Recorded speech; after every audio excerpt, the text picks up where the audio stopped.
बिस्मिल्लाहिर्रहमानिर्रहीम, अस्सलाम वालेकुम। प्रोग्राम रियासतुल अवाम के साथ मैं हूं सलमान हैदर। नाज़रीन, 8 फरवरी के आम इंतखाबात के बाद इंतखाबी अमल तो तकरीबन मुकम्मल हो गया। अब सिर्फ सेनेट के इंतखाब रह गए। स्पीकर, डिप्टी स्पीकर, वज़राए आला और वज़ीर आज़म के इंतखाब के बाद आज सदारती इंतखाब भी मुकम्मल हुआ। यूँ पार्लिमान और चारों सूबाई असम्बलियों ने नया सदर मुंतखब किया और सदर के इंतखाब के लिए आसिफ अली ज़रदारी और महमूद खान अचकज़ई मद्दे मुकाबिल थे।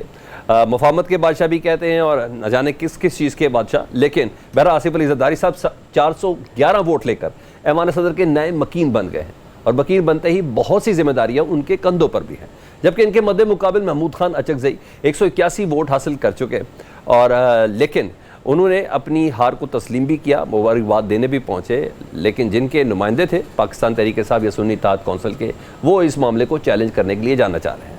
बात यह कि आसिफ अली ज़रदारी, जिन्हें शहबाज शरीफ एक ज़माने में लाहौर की सड़कों पर घसीटना चाहते थे, आज उन समेत तमाम पार्लिमानी रहनुमाओं ने ज़रदारी साहब को वोट दिया है। यानी वही शहबाज शरीफ आज अब हाथ से पकड़ के आसिफ अली ज़रदारी साहब को ऐवान सदर तक पहुँचाने के लिए आए।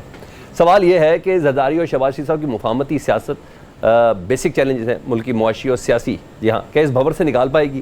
ज़रदारी साहब के सदर मुंतखब होने ही आरिफ अलवी साहब के दौर का भी इख्तिताम हुआ। खैर, उनके दौर में भी काफ़ी तनाज़ात थे। देखते हैं कानूनी हैसियत क्या है। असम्बलियाँ तहलील करने पर उन पर आइन शकनी तक का इल्ज़ाम भी लगा। आर्टिकल 6 लगाने तक की भी बात हुई।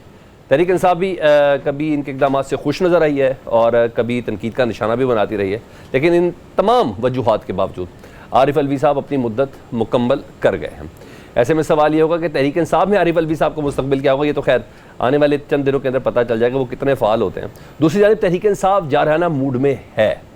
कल बानी PTI की कॉल पर मुबैना धांधली और मखसूस नशिस्तों के मामले पर एहतजाज की कॉल है पूरे पाकिस्तान में। दूसरी जानिब आज शेर अफजल मरवत साहब ने मरीम नवाज़ पर इल्ज़ाम आयद किया कि वो उनके कत्ल करवाना चाहती हैं और इस सिलसिले में FIA को वो सबूत भी देना चाह रहे हैं। ये कोई आम इल्ज़ाम नहीं है जी। मुल्क के सबसे बड़े सूबे की वज़ीर आला हैं, जिनके चचा वज़ीर आज़म हैं और जिनके वालिद मुस्लिम लीग नून के सरबराह हैं।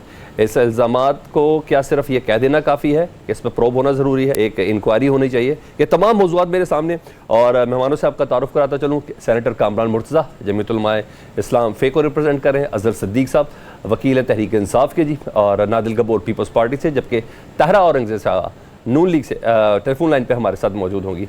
इससे पहले कि हम सवालात की जाने बढ़े, एक मुख्तसर सी ब्रेक के बाद दोबारा हाजिर हो जाते हैं।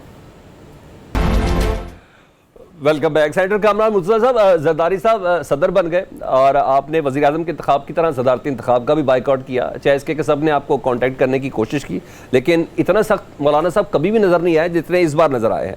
लेकिन आपका मुतालबा कोई भी नहीं माना गया। अब स्ट्रेटजी क्या होगी, क्या लाएअमल होगा आपका? स्ट्रेटजी मौलाना बता चुकी है। ईद के बाद हम इंशाल्लाह तहरीक शुरू कर रहे हैं और ये बहुत बुरा हो रहा है 2018 से मुसलसल के इलेक्शन के हवाले से जो है वो लोगों के जहनों में अब ये बात रासख हो चुकी है कि ये इलेक्शन में अवाम का वोट जो है वो मैटर नहीं करता। लोग दो के वोट ज़रूर देते हैं मगर गिनती करने वाले जो जी चाहे वो कर लेते हैं। तो ये गिनती के ऊपर अगर वो करना है तो फिर इस किताब को चेंज कर दें, सबको वो उसमें ना लिखें कि गिनती के नतीजे में कोई इलेक्ट होगा। अब ये जिस तरह से जो निज़ाम बनाया गया है, जो सब कुछ इंतज़ाम किया गया है, उसको हम रद्द करते हैं। हमारे पास जितनी ताकत है सियासी, हम उसके साथ अपना कोशिश करेंगे। यकीनन उनके पास दूसरी ताकत है, हमारे पास सियासी ताकत है। अच्छा, मेरा ताकत का इस्तेमाल होगा। अच्छा, अचकज़ई साहब को अपने ही सूबे यानी बलूचिस्तान से एक वोट भी ना मिलना, आप समझते हैं बिल्कुल ओरिजिनल है कि इसमें भी मामला को धांधली का लग रहा है? नहीं, धांधली की बात नहीं है ये। देखिए, हम तो बाइकाट पे थे, हालांकि मौलाना ने भी कहा था और इवन मैं भी ज़ाती तौर पे अचकज़ई साहब को वोट देना चाहते थे। वो प्रॉब्लम सिर्फ ये था कि एक जमात एक फ़ैसला कर चुकी थी और जमात जो है वो फ़ैसला तब्दील करने पे तैयार नहीं थी और वो अपने फ़ैसले पे कायम थे। उन्होंने कहा कि अगर हमने यहाँ पे फ़ैसला तब्दील कर दिया तो इसका मतलब है कि फिर आगे जो है ना वो हम किसी बात पे हमारे यकीन नहीं किया जाएगा। एक अचकज़ई साहब के कैंडिडेट बनने से पहले हम ये फ़ैसला कर चुके थे और वो उस पर स्ट्रिक्ट हो गए और फिर हम वोट नहीं दे सके। बाकी रह गए कि उनको वोट वहाँ से नहीं मिला। बाकी सारी जमातें जितनी भी थी दूसरी, वो तो हुकूमती जमातें हैं और हुकूमती जमातों ने ज़ाहिर है वो उनको वोट नहीं देना था। अगर कोई वोट दे सकता हम दे सकते या हमारी तरह के कोई लोग दे सकते, मगर ये वैसे भी जो है ना एक ताना होता है, और ये ताना जो है चकज़ई साहब के पीछे लोगों ने लगाना था शायद ज़ोरावरों ने, और वो लगा दिया कि आपको अपने घर से एक वोट नहीं मिला। तो नो इशू, हम सारे वोट देना चाहते थे, इसमें कोई शक नहीं है, मगर हम एक फ़ैसला कर चुके थे। ठीक है। अब तहरा औरंगज़ेब साहब, आपका बहुत मुबारक हो, आपकी जमात के वज़ीर आज़म बन गए, आपकी जमात की वज़ीर आला बन गई। कुछ आपकी साहबजादी जो है वो डिप्टी वज़ीर आला का स्टेटस होगा उनका। इस तमाम, अब तो कहीं से अब ये हुकूमत, ये इत्तेहाद कमज़ोर रहा नहीं, क्योंकि जिस तरह जरदारी साहब को ऐवान सदर तक वज़ीर आज़म साहब ख़ुद पहुँचा के आए हैं और अभी उनके घर में मुबारकबाद के लिए भी पहुँचे, तो ख़ुद मुस्लिम लीग नून की हुकूमत अब बैसाखियों पे नहीं है, बहुत मजबूत है। गारंटी है जरदारी साहब का ऐवान सदर में पहुंचना आप लोगों की हुकूमत की मजबूती की। अब करना क्या है, आपको बेसिक चैलेंजेस क्या महसूस होते हैं?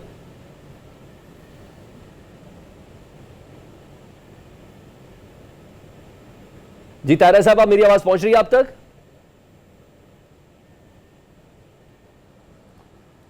जी तारा साहब से हम दोबारा रब्ता कर लेते हैं। अजहर सदीक साहब, यही सवाल आपसे कर लेते हैं। वैसे जरदारी साहब पहुंच गए तो इसका मतलब है अब आप इतनी जल्दी और आसानी से हिला नहीं पाएंगे मौजूदा हुकूमत को। ये इत्तेहाद बड़ा मजबूत है टेक के साथ, और बहुत बड़ा आईनी ओहदा उनके पास आ गया है। आपको क्या लगता है कि आप किस तरीके से इस गवर्नमेंट को डिस्टर्ब कर पाएंगे? क्या चैलेंज होंगे आपके पास? देखें जब फेविकॉल से जोड़ लगा हो ना तो बड़ा पुख्ता जोड़ होता है।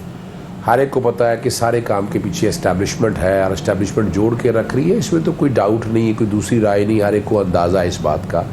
और ये सारा जो कुछ भी किया गया ना, ये खिलाफ आइन और कानून किया गया है।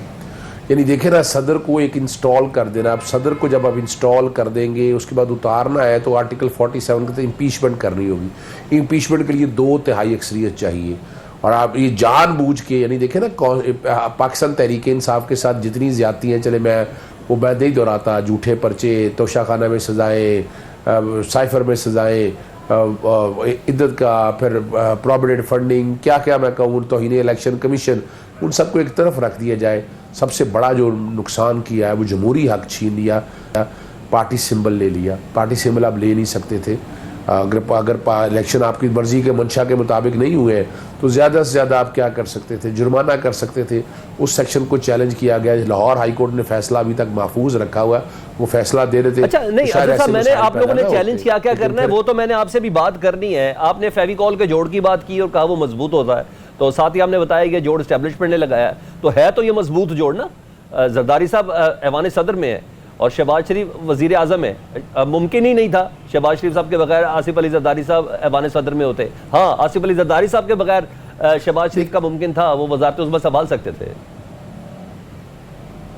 देखिए एक बात बड़ी सलमान ज़रा समझना है, यानी इस वक्त वो जमातें जो कहती थी कि मैं पेट फाड़ के पैसे निकालूंगा, ओ जरदारी मोदी का जो यार है, गद्दार है, यानी 85 से जो प्रोजेक्ट आ रही है जिसने इस मुल्क की तबाही कर दी है। आज मुल्क अगर आप उठाकर देखें ना 85 से आज तक इस मुल्क को कहाँ लाके अंधेरों में खड़ा कर दिया, पूरी दुनिया आगे जा गई है। लेकिन पाकिस्तान, आप सोच के तो देखें ना, एक मईशत तबाह कर दी, इकॉनमी का सत्यानाश, लोग भूख की लाइन से कहाँ तक कहाँ चले गए।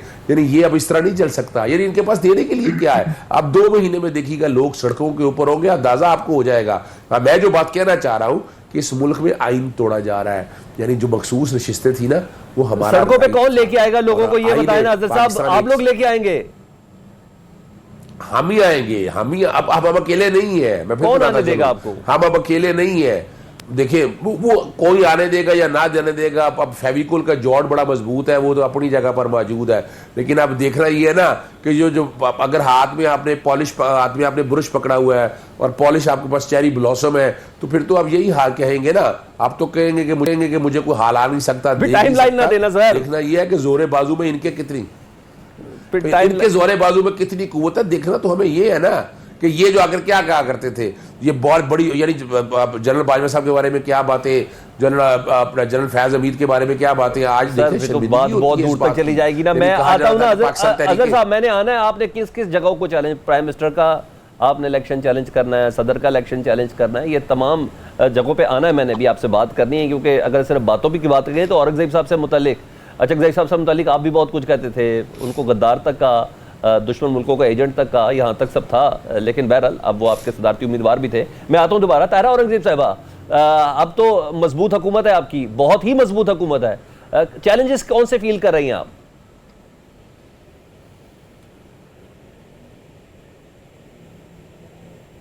ताहिरा साहबा, अब तक आवाज पहुंच रही मेरी? हम कोशिश करें कि मेरा ख्याल ट्रैवलिंग में है ताहिरा औरंगजेब साहब, उन तक मेरी आवाज़ नहीं पहुंच रही। नादिर कबूल, आमतौर पर पीपल्स पार्टी से मुतालिक हमेशा से ये कहा जाता है कि जब वो कोई बहुत बड़े ओहदे पे आती है ना, वो एक बहुत बड़ा फैसला भी करती है और कुछ सरप्राइज भी देती है, अवाम को कोई तोहफा देती है। क्या हम ये एक्सपेक्ट करें कि कल नैफ अली जरदारी जब हल्फ उठा लेंगे तो सियासी कैदियों की आम माफ़ी का ऐलान कर सकते हैं?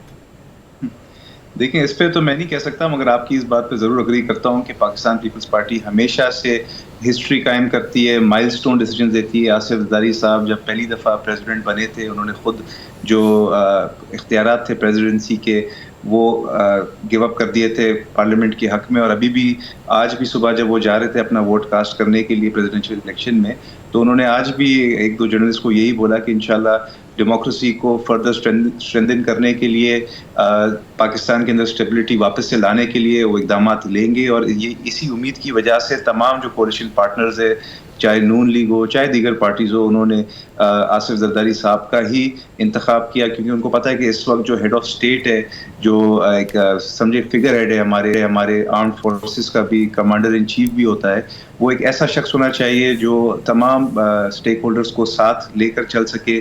जो आउटगोइंग प्रेसिडेंट है, उन्होंने अनफॉर्चुनेटली बहुत ज़्यादा कंट्रोवर्सी क्रिएट की थी अपने 5.5 या पौने 6 सालों में, और पार्लियामेंट के इख्तियारात जो हमने पार्लियामेंट को दिए थे उसमें रुकावट पेश करने की बहुत ज़्यादा कोशिशें की थी। पार्लियामेंट कोई कानून साजी करने की कोशिश करती थी तो आपने देखा एक दफ़ा नहीं दर्जनों दफ़ा उन्होंने उसमें रुकावट बनने की कोशिश की, जिसकी वजह से एक बहुत मनफी पैगाम गया पाकिस्तान की आवाम को भी, तमाम जो हमारे पार्लियामेंटेरियंस हैं, क्योंकि पार्लियामेंट जो होता है वो कानून वो बनाता है, जो आइन भी है वो पार्लियामेंट ने बनाया है। तो आइन के तहत जो इख्तियारात प्रेसिडेंट के पास नहीं थे, जो आउटगोइंग प्रेसिडेंट साहब है उनको शायद गलत फहमी का शिकार था, वो हर चीज़ को रोकने की कोशिश करते थे और उन्होंने अपनी कुर्सी की भी बेहुरमती की, अपने ओहदे के साथ भी नाइंसाफी की। अच्छा नबील, ये बताएं कि कितना बड़ा, नादिर, कितना बड़ा ये खुशी का मकाम है हमें?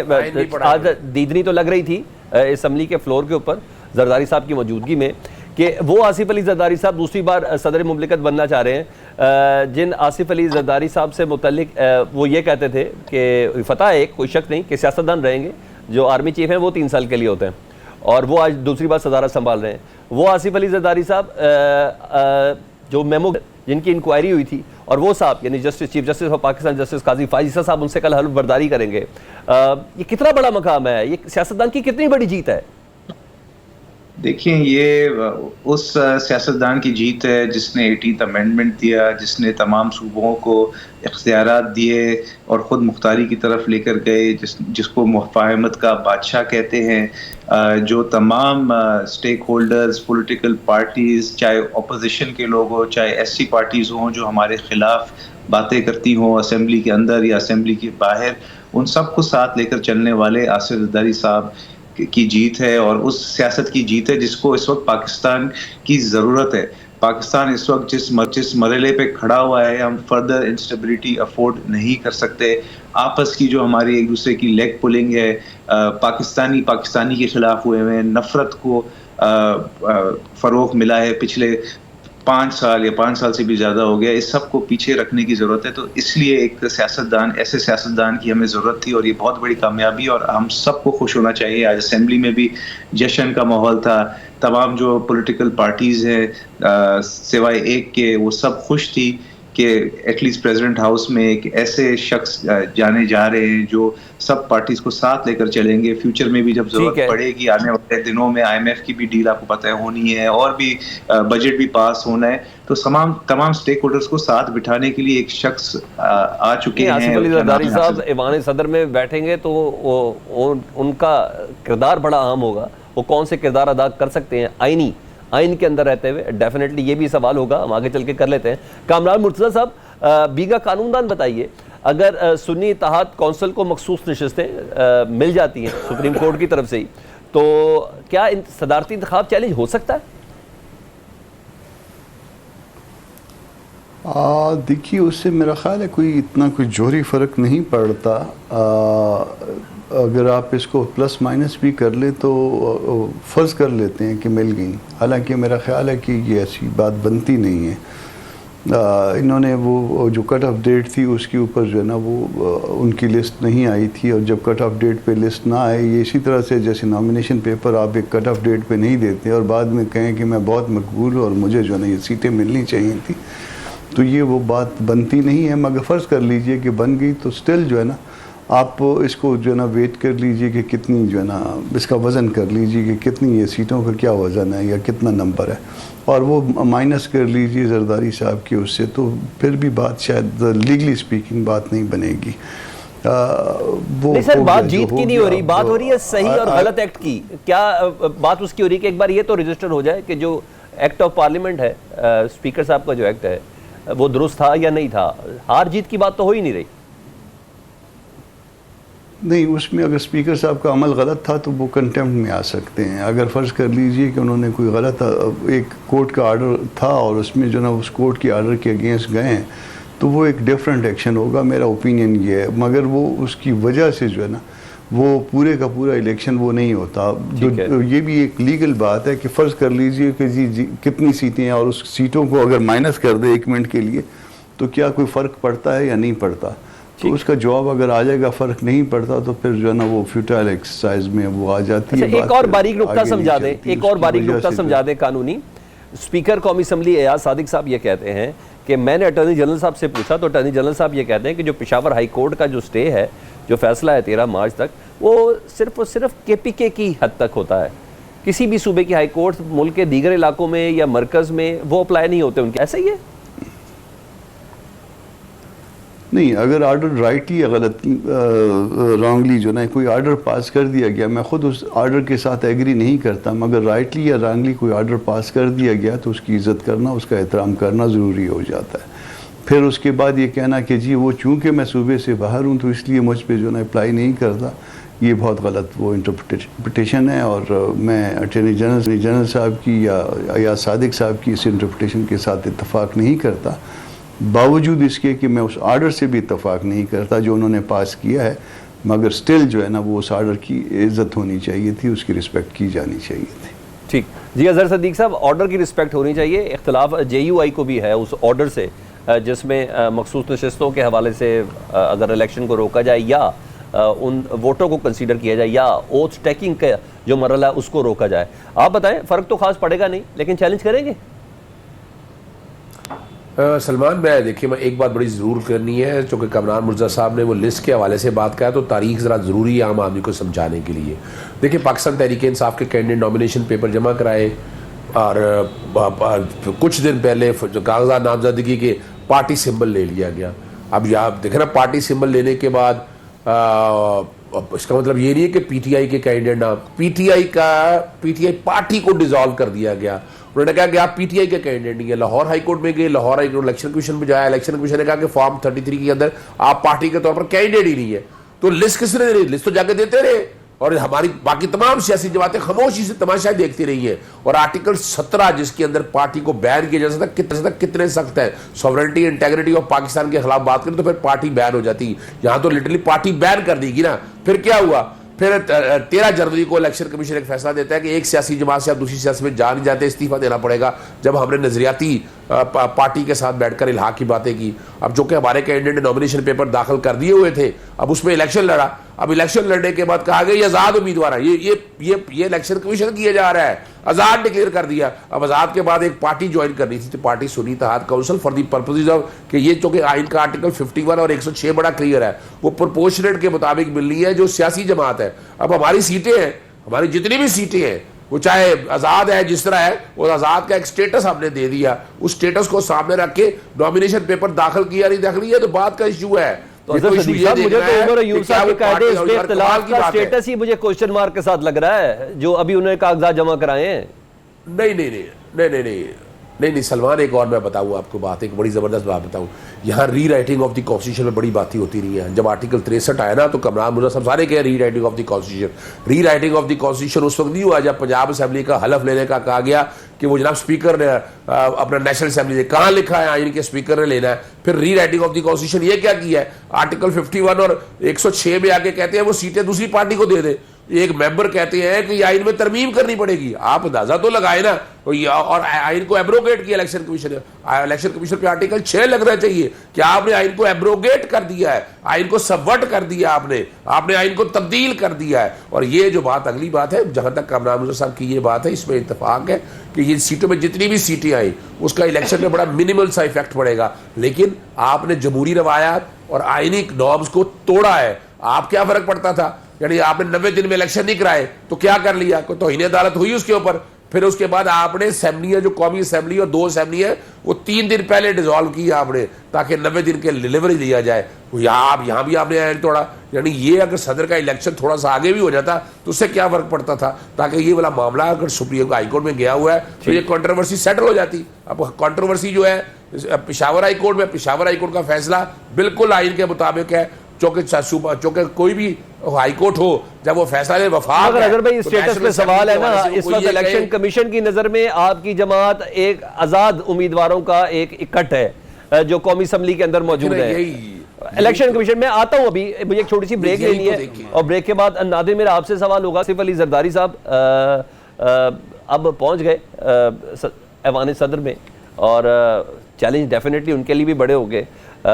माजी में उन्होंने बड़े अहम किरदार अदा किए एज अ सदर, अपने इख्तियारात को भी गिव अप किया, 18वीं तरमीम भी दी, NFC अवार्ड वाले मामलात भी थे, इवन हांगकॉन्ग से लिया गवादर को और फिर चाइना को दिया। ये कोई छोटी बातें नहीं है, गैर मामूली चीज़ें। अब मुस्तकबिल में इससे भी बड़े बड़े चैलेंज है पाकिस्तान को। पॉलिटिकल पोलराइजेशन है, मईशत के मामलात हैं, सिर्फ ऐवान सदर तक पहुँचना तो मकसद नहीं है। क्या कर सकते हैं इस ब्रेक के बाद? Welcome back. नादिर कपूर, मैं अभी बाद में आपसे सवाल करता हूँ। ताहरा औरंगजेब साहबा की लाइन मेरे साथ कनेक्ट होगी। ताहरा औरंगजेब साहबा, आपको बहुत मुबारक हो जी, आपकी जमात के वज़ीर आज़म हैं और वज़ीर आला पंजाब भी, और आपकी बेटी भी सीनियर वज़ीर है, बस इससे ज़्यादा मैं नहीं कहता। लेकिन आप बताएं, इन तमाम चीज़ों को हुकूमत तो आपने मजबूत बना ली, जरदारी साहब को आपने प्रेसिडेंट हाउस में भी भिजवा दिया, लेकिन चैलेंज तो है। सबसे बड़ा चैलेंज कौन सा हो सकता है?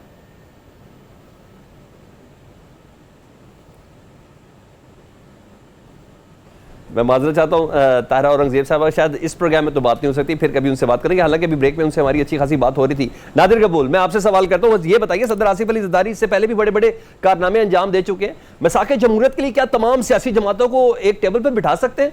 अब तो वो सदर हैं, किसी पार्टी के नहीं, पाकिस्तान के। जी बिल्कुल, मैं यही अर्ज़ कर रहा हूँ कि हम सबकी खुशकिस्मती है कि आसिफ जरदारी साहब ही प्रेसिडेंट बने हैं इस दफ़ा, और दूसरी दफ़ा पाकिस्तान में पहली दफ़ा ऐसा हुआ है कि दूसरी दफ़ा बने हैं एक शख्स प्रेसिडेंट। तो मिसाक़ जमहूरियत की जो मिसाक़ जमहूरियत और मिसाक़ मईशत दोनों की जो बातें हैं, ये आसिफ जरदारी साहब ही करते आ रहे हैं। बल्कि 2018 में भी जब पॉलिटिकल विक्टिमाइजेशन का एक बिल्कुल नया दौर शुरू हुआ था, उस वक्त भी आसिफ जरदारी साहब यही फरमाते थे, बोलते थे कि भाई पाकिस्तान जिस मोड़ पे खड़ा हुआ है, आप या तो एक दूसरे की लेग पुलिंग करें, एक दूसरे की खिलाफ आप इंतकामी कार्रवाइयाँ करें, या पाकिस्तान को बचाएं। और आज यही बात साबित हुई है कि इस वक्त पाकिस्तान में हम सबको अपनी आपस की जो पर्सनल एनमिटी है, नफरतें हैं, उनको पीछे रखना है। तमाम स्टेक होल्डर्स, जिसमें सारे political parties, politicians, bureaucracy, establishment, सबको एक ही टेबल पे ला के बिठाना है। यही चीज़ें हैं जो हमारे जो हमें लोन देते हैं, हमारे लेंडर्स हैं, हमारे जो पार्टनर्स हैं इंटरनेशनल, ये सब चीज़ें देखते हैं कि भाई आपस में आपकी लड़ाइयाँ ख़त्म नहीं होती, आपको हम किस तरह से बेल आउट पैकेज देते रहें बार बार। तो आसिफ जरदारी साहब इंशाल्लाह इसमें एक बहुत अहम किरदार अदा करेंगे। माजी में भी उन्होंने पाकिस्तान के अंदर कभी भी कोई सियासी बुहरान या इकोनॉमिक बुहरान आया था उनके दौर में, तो उन्होंने एक वाइटल, आपको पता है उस वक्त टेररिज्म नून लीग के इजलास पे दोबारा से बात हुई है पीपल्स पार्टी को वजारतें देने के हवाले से, क्योंकि सर्टन स्टेजेस तो क्लियर हो गई। जरदारी साहब प्रेसिडेंट हाउस में चले गए, सेनेट का चेयरमैन भी डिसाइड है, इस तरह मुख्तलिफ सूबों के गवर्नर भी सब कुछ डिसाइड है। तो मज़ा तो तब आएगा ना पीपल्स पार्टी वजारतों में हो, तो आपको उम्मीद है कि पीपल्स पार्टी वजारतों में चली जाएगी? इस तरह की बात डिस्कस हो रही है? नहीं, देखिए ऑफर तो आ रही हैं, आज भी बिल्कुल बातें इस तरह की चली हैं, ऑफर्स आ रही हैं, मगर हमारे चेयरमैन बिलावल भुट्टो जरदारी साहब का जो मौक़िफ़ है वो बहुत वाज़ेह है। वो यही है कि गवर्नेंस जो है वो नून लीग के ऊपर ही सौंप देनी चाहिए, ताकि जो शहबाज शरीफ साहब हैं वो पूरा फोकस और उनकी पूरी पार्टी का फोकस गवर्नेंस में रहे। हम उनको जमहूरियत की स्ट्रेंथनिंग के लिए, पाकिस्तान के अंदर स्टेबिलिटी लाने के लिए और बजट जहाँ पे पास कराना हो या कोई और कानून साजी हो उसमें ज़रूर सपोर्ट करेंगे और ये इशू बेस्ड होगा। जो चीज़ें पाकिस्तान के हक में बेहतर होगी, हमारे जो वोटर्स हैं, पाकिस्तान पीपल्स पार्टी के जो वर्कर्स हैं, उनकी जो डिमांड होगी उसको हम नज़र में रखते हुए हम इशू बाय इशू चलते रहेंगे। साथ में वजारत लेने की इस वक्त मुझे नहीं लगता बिलावल भुट्टो ज़रदारी साहब इस बात पे फिलहाल मानेंगे। बार बार उनसे मान तो पूछा गया इलेक्शन कैंपेन के दौरान बहुत सी चीज़ों से नहीं रहे थे, उन्होंने तो बाकायदा सिलेक्टेड कहा था नवाज शरीफ साहब को। बहुत सी चीज़ें भी माजी करीब की बातें हैं, तो ये तो सब चीज़ें छोड़ दें, मगर फिर बाकायदा वोट लेने भी कल पहुंचे हैं मरियम नवाज साहबा के पास। खैर मैं आगे बढ़ता हूं। अब मुझे अजहर सदीक साहब आपसे ये सवाल जानना है, अगर मोहसिन नकवी साहब वजीर दाखिला बन जाते तो क्या हर्ज है? इतना जबरदस्त वजीर आला रहे हैं जी पंजाब के, वजीर दाखिला बने, अच्छे से डिलीवर कर लेंगे। मैं जरा खुल के हंस लो। नहीं आप पहले तो उन्होंने लोहा मनवाया ना, आपको लोहे से डर लगता है कि मनवाने से डर लगता है? नहीं, मेरी एक बात सुने कि जितनी लूट मार निगरान हुकूमत के दौर में हुई है, जितने प्रोजेक्ट निगरान हुकूमत ने किए हैं, किसी दिन खुले तो देखेंगे। नहीं चाहिए ना ज़रा उसका ऑडिट कर लेना, ये तो पता चल जाएगा आपको। लेकिन मैं पहले एक बात का जवाब दे दूँ, मुझसे खबर ले लें आप। पाकिस्तान पीपल्स पार्टी वजारतें ले रही है और गालिबन 5 वजारतें उनकी मर्जी की, जो मेरे पास खबर है वो तय हो गई है। वजारतें सिर्फ इसलिए नहीं लेनी थी ताकि सदर पाकिस्तान बन जाए, सदर पाकिस्तान। और मुबारक हो सदर पाकिस्तान। पाकिस्तान पीपल्स पार्टी की जमहूरी जमात है, मैं हमेशा तारीफ करता हूँ उनको और मैंने कभी भी ये नहीं लेट डाउन किया। लेकिन पाकिस्तान पीपल्स पार्टी ने जिस तरह से एक गैर जमहूरी गवर्नमेंट PDM-1 को सपोर्ट किया, उसने इस मुल्क का तबाही कर दी है। जमहूरी PDM-1 से आगे सफर है निगरान हुकूमत का, उसे हम PDM-1/2 कहता हूं, नोट कर लीजिएगा, PDM-1/2। अब PDM-1/2 से PDM-2 का सफर है। सारे वो मुझे ये बताइएगा, देखिए निगरान हुकूमत थी ना, कोई चीफ सेक्रेटरी बदला हो, कोई IG बदला, सबसे पहले दिन आके ये काम किया जाता है। कोई लॉ ऑफिसर बदला हो, कोई एडवोकेट जनरल बदला हो, कोई अटॉर्नी जनरल बदला हो, कोई बंदा या DG FIA बदला हो, कोई DG एंटी करप्शन बदला हो। इसका मतलब समझ आए आप इस बात को कि 3 सालों से ये वही एक माइंडसेट मुसल्लत किया हुआ है, इनके अपने बस में है कुछ नहीं। यानी इस तरह से मुल्क नहीं चला। अजहर साहब हमारे पास खबर ये है कि शहबाज शरीफ साहब खुद नहीं चाहते पीपल्स पार्टी का कोई वजीर हो, आप कह रहे हैं कि 5 से 6 वजारतें लेने जा रही है पीपल्स पार्टी। ओ ना ना ना ना, मेरी एक बात सुनिएगा। एक बेचारा मैं मजलूम शौहर हो, बीवी बड़ी सख्त और तगड़ी बीवी हो, तो मजलूम शौहर की बेचारे की क्या मजाल बात करते हैं आप यार, खुदा रहा यार। उसने तो बाथरूम भी पूछ के जाना होता है। शहबाज शरीफ को तो वजारत आला से, वजारत उज़्मा से कंसर्न है ना, वो एडमिनिस्ट्रेटिव तौर पर स्ट्रॉन्ग आदमी है। कोई ये काम बता दे कि माँ सिवाय पीछे क्या किया। अगर इनकी हुकूमत PDM की जब 1 की हुकूमत थी, क्या किया? नैब लॉ में क्या किया इन्होंने, ECL में क्या किया, ट्रांसफर, पोस्टिंग, फंड, मुल्क की इकोनॉमी तबाह कर दी, महंगाई कहां ले गए, गुर्बत के लाइन से लोग नीचे चले गए। कोई एक काम ऐसा बता दे। मोहसिन नकवी साहब वाला सवाल क्यों गोल कर दिया? इनके पास है क्या? मोहसिन नकवी साहब वाले सवाल का जवाब क्यों गोल कर दिया? बता दूं, देखिए मोहसिन नकवी जो है ना, वो बेसिकली इंटरनेशनल एस्टैब्लिशमेंट से जिस तरह के ताल्लुकात है हर एक को पता है। और आपको पता है ऑपरेशन नजीम चेंज से वो इन्वॉल्व रहे सारे प्रोजेक्ट के अंदर। आप बता दे किसी जगह ना नजर आए वो हो भाई ये तो एक हर एक को पता है ना, जिम्मेदार है उनकी इन्वॉल्वमेंट रही है। IG पंजाब और मैं फिर बताता देखिए, मैं फिर बता, यानी मैंने एक पर्चे की दरखास्त दी थी। मेरे घर पेट्रोल बम्बों से हमला हुआ था, फायरिंग हुई थी। मैंने इसमें शहबाज शरीफ वजीर मुलजिम नामजद किया था, राना सलाउल्लाह और मोहसिन नकवी साहब, इनके दौर में 13 अप्रैल को मेरे घर में हुआ था। उसकी फॉरेंसिक की रिपोर्ट भी पॉजिटिव आई है। आज तक पकड़ लिया किसी को? इमरान खान के कातलों को पकड़ लिया इन लोगों ने? यानी क्या बातें कर रहे हैं इन्होंने तो बैठ के माँ सिवाय, और जो फसाइयत की इन्होंने, जो आम आदमी के साथ, पंजाब के साथ, यानी रब को जान देनी है। इतना तशद्दुद कर लेंगे, इतना जुल्म कर लेंगे, कल क्या बख्श देगा रब आपको? क्या पता किसी की यही क्वालिटियां पसंद आ गई हो शहबाज शरीफ साहब को, क्या पता यही क्वालिटियां पसंद। देखिए मैं फिर बताता चलूं, मैं फिर बताऊंगा आपको। देखिए ये क्वालिटियां नहीं होती, याद रखिएगा। फिरौन को लोग किस तरह याद रखते हैं, अफलातून को लोग किस तरह याद रखते हैं, जरा याद रखिएगा। फिरौन को लोग नहीं भूलते, मेरा रब भी नहीं भूलता। मेरा रब जालिमों को ऐसा सबक सिखाता है, और ये आपके सामने देखिएगा। मैंने कहा था कि नवाज शरीफ डील के साथ आएगा, डील के साथ आया, वजीर आज़म नहीं बनेगा, रद्द है, दरगाह है, वो इस लायक नहीं है किस मुल्क का। और इस तरह से वो लोग जिन्होंने इस मुल्क के साथ खिलवाड़ किया किसी शक्ल में भी।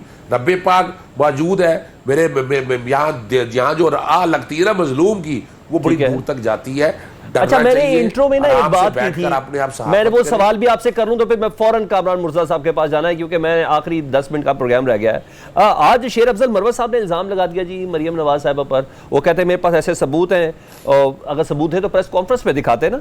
और वैसे भी मरियम उनको क्यों कत्ल करवाना चाहेंगी? देखिए, मैं एक छोटी सी बात आपको बताऊं, ये एक खबर तो मैं आपको दे देता हूं कि इसमें कोई शक नहीं है, कॉन्ट्रैक्ट किलर हायर कर लिए गए आवाज़ें दबाने के लिए। इमरान रियाज की मिसाल आपके सामने है, वो आवाज़ नहीं दबाई, कितना अरसा वो रहे, किन लोगों के पास रहे, वो छोड़े, उन बातों की तरफ नहीं जलता। एंटी करप्शन का एक झूठा देखे अंदर क्या प्रेशर डालते रहे, यही कहते रहे कि जुबान बंद कर लो। उसके बाद फिर एक झूठे में दहशतगर्दी के पर्चे प्लेटफॉर्म होता है ना, ऐसे प्रेस कॉन्फ्रेंस थोड़ी हो जाती है किसी पे इल्जाम लगाते हुए। को मुनासिब प्लेटफॉर्म होता है इसको ना। मैं जो बात कहना चाह रहा हूं, मैं सुने ना, मैं बता रहा हूं आपको, लंदन प्लान में यही हो चुका है। आप देखिएगा, अब आप हमले देखिएगा, यहाँ बहुत से लोगों को एक्टिविस्ट के अगेंस्ट, सहाफी, आप आने वाले दिनों में देखिएगा। आपको पता है ये पुलिस मुकाबलों में एक्सपर्ट समझे जाते हैं शहबाज शरीफ और ये लोग, तो ये तो जेन में आप जेन से ये निकाल दीजिएगा, इनसे कोई बईद नहीं है। इस तरह के गैर कानूनी और आइन से मुआवरा काम ये करवाते रहे, और ये एक्सपर्ट है इस हवाले से। इसीलिए इमरान खान तो इससे डरता कोई नहीं। वो कहता जो रात कब्र में है वो बाहर नहीं, और जो बाहर है वो कब्र नहीं। कब तक इस निज़ाम को आप इस फसाइद से, इस दहशतगर्दी से चलाते रहेंगे? इस दहशतगर्दी की फिजा से निकले, इन मुल्कों के लोगों को सांस लेने दें, हवा लेने दें, खुली फिजा में आने दें। ये लोग भी तरक्की करना चाहते हैं, ये भी आगे जाना चाहते हैं। आपके मुलाजम बन के नहीं है। वो स्कूल में गई थी ना, पता है आपके गरीब लोगों के घर स्कूल में चलेगी, और वहां बच्ची, उसके टीचर ने क्या कहा कि जनाब ये घरेलू और बच्ची है, इनके सामने इतने खवातीन और मर्द ना लेके आ जाए। आप अपनी शोहरत में लगी हुई है, तशरीह में, और वो आटे के थैलों के ऊपर तस्वीरें लगा नवाज शरीफ की। वो कौम का पैसा है सारा। स्क्रीन पे अच्छा लग रहा था, स्क्वाड भी खवातीन वार्डन्स उनको कर रही थी, मुझे अच्छा लग रहा था, देखने में अच्छा लग रहा था सर। अच्छा चले छोड़े। अच्छा, मुझे कामरान साहब से सवाल करें। कामरान साहब, आप देख रहे हैं पाकिस्तान तहरीक इंसाफ को किसी किस्म का ना कोई उनको कोई गुमान नहीं है। वो अपनी सद पार्लिमान के अंदर भी करना चाहते हैं, चाहे इसके सदारती इंतखाबात से उनको इख्तलाफ हो, चाहे उसके उनको वजारत उज़्मा के इंतखाब से इख्तलाफ हो, लेकिन वो पार्लिमानी सियासत भी करना चाह रहे हैं, वो सड़क पर भी करना लेके आना चाह रहे हैं अपने मामलात को, और कल का एक ऐलान भी है। तो अगर जिस टोन को इस वक्त ये फॉलो कर रहे हैं पाकिस्तान तहरीक इंसाफ, और इमरान खान साहब एलामिया को बाकायदा तौर पर मनोन कबूल भी करते हुए नजर आ रहे हैं कोर कमांडर कॉन्फ्रेंस के, अगर आपको दावत मिले तो इस इत्तेहाद में शामिल होंगे पाकिस्तान तहरीक इंसाफ के साथ, इस ग्रैंड अलायंस में? देखिए, आपने देखा कि हम अपना तशख़्ख़ुस बरकरार रखे हुए हैं। हमने ना तो हुकूमती इत्तेहाद में जो है ना उनकी तरफ गए हैं, और ना ही अपोजिशन में बैठे हुए दीगर दोस्तों की तरफ जो है ना वो कोई उनकी किसी पॉलिसी के साथ गए हैं। तो हम अपना तशख़्ख़ुस बरकरार रखेंगे। हमारी तारीख भी अपने पाँव पे होगी, अपने कदमों पे होगी। किसी को हमारे साथ आना हुआ तो 100 दफ़ा आए, हम किसी की तरफ जाने के लिए कि किसी ग्रैंड अलायंस में या किसी और में, ये सारी प्री मैच्योर बातें हैं। मगर हमारा अपना जो है ना प्रोग्राम है, और हम अपने प्रोग्राम के तहत चलेंगे। हम दूसरी पार्टियों की पॉलिसियों पे नहीं चलते। तो इस वक्त तक प्रोग्राम हमारा यही है और यही फैसला है। तो आप पीडीएम की सरबराही की तरह ग्रैंड अलायंस की सरबराही ले लें, इनिशिएट करेंगे इस तरह की कोई चीज़?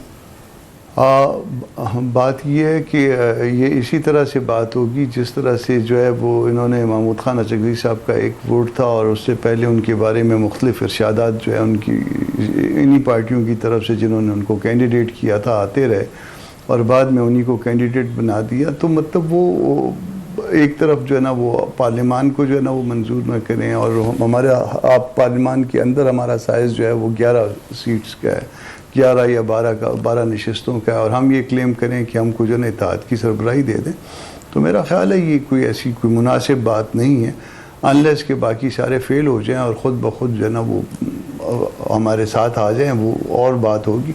मगर हम ये दावा रख के कि जी हमें जो है ना इसकी सरबराही दें तो फिर हम साथ चलेंगे, मेरा ख्याल है कि ये दुरुस्त नहीं होगा। ठीक है जी। नादिर कबूल, मुझे फाइनल वर्ड्स लेने आपसे। मौलाना साहब के मुतालिक दावा तो था आसिफ अली ज़रदारी साहब का कि मैं उनको मना लूँगा, मेरे उनके साथ बड़े अच्छे ताल्लुकात हैं, मना नहीं पाए।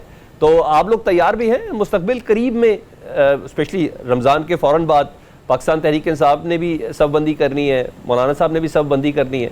आप लोग रेडी हैं कि उससे पहले पहले रमज़ान में कोई अच्छी अच्छी सी इफ्तार पार्टियां करके, क्योंकि शैतान बंद होगा, मना लें एक दूसरे को? देखिए शैतान तो वाकई में बंद है, अल्लाह का शुक्र है, और फिलहाल नज़र यही आ रहा है कि वो बंद ही रहेगा। बाकी मौलाना साहब के आसिफ ज़रदारी साहब के साथ बड़े अच्छे मरासिम रहे हैं, और रिसेंटली वो सरबराही कर रहे थे PDM की, और आसिफ ज़रदारी साहब के साथ उसको भी बड़े अच्छे उनके ताल्लुकात थे। तो मुझे पूरा यकीन है कि बहुत जल्दी, रमज़ान से पहले तो शायद मैं नहीं कह सकूँगा कि रमज़ान में भी सिर्फ 2 या 3 दिन रह गए, मगर इंशाल्लाह बहुत जल्द आप देखेंगे कि मौलाना फजलुर रहमान साहब और आसिफ ज़रदारी साहब साथ बैठे होंगे ऐवान सदर में। आसिफ ज़रदारी साहब उनकी मेहमान नवाजी करेंगे और मौलाना साहब मान जाएंगे, और फ्यूचर में उनका सियासत में जिस तरह माजी में रोल रह चुका है, मौलाना साहब का फ्यूचर में भी रहेगा, और पाकिस्तान को इस जो एक इकोनॉमिक दलदल है और इंस्टेबिलिटी है उससे निकालने में मौलाना फजलुर रहमान साहब भी अपना किरदार अदा करेंगे, और पाकिस्तानी और मुहिब वतन पाकिस्तानी होने का सबूत इंशाल्लाह देंगे, यही उम्मीद है इनसे। ठीक है, बहुत शुक्रिया। नादिर गबोल हमारे साथ थे, अजहर सिद्दीक साहब, सेनेटर कामरान मुर्तज़ा, आप सबका बहुत शुक्रिया। प्रोग्राम के आखिर में सिर्फ ये कहेंगे जी, कोर कमांडर कॉन्फ्रेंस का एलामिया, उसके बाद वज़ीर आज़म शहबाज शरीफ साहब की तकरीर, और उसके बाद ज़राए के ज़रिए बाकायदा तौर पर 9 मई और उसके जिसे कहते हैं मनसूबा साजों से निपटने का फ़ैसला, आहनी हाथों से निपटने का फ़ैसला। फिर इस तरह की ख़बरें बाकायदा तौर पर फीड की गई कि जो फ़ौजी अदालतों वाला मामला है, इस कवानीन के अंदर कुछ इस्लाहात की जाएंगी पार्लिमान के ज़रिए। ये तमाम बातें इस बात का इशारा कर रहे हैं कि ज़िंदगी में शायद आगे तो बढ़ा जा सकता है, लेकिन जो तल्ख़ तजुर्बे हैं उनको करार वाकई तौर पर आनी हाथों से निपटने की बहुत ज़्यादा ज़रूरत है। क्या आपको भी ऐसा लगता है कि दोनों चीज़ें, नरमी और सख्ती, एक साथ चल सकती है, वो भी इस मौके पर जब पाकिस्तान में पॉलिटिकल और जी हाँ मुआशी पोलराइजेशन बहुत ज़्यादा बढ़ चुकी है? फीडबैक से मुतालिक ज़रूर आगाह कीजिएगा। अपना बहुत ज़्यादा ख्याल रखें। अल्लाह हाफ़िज़।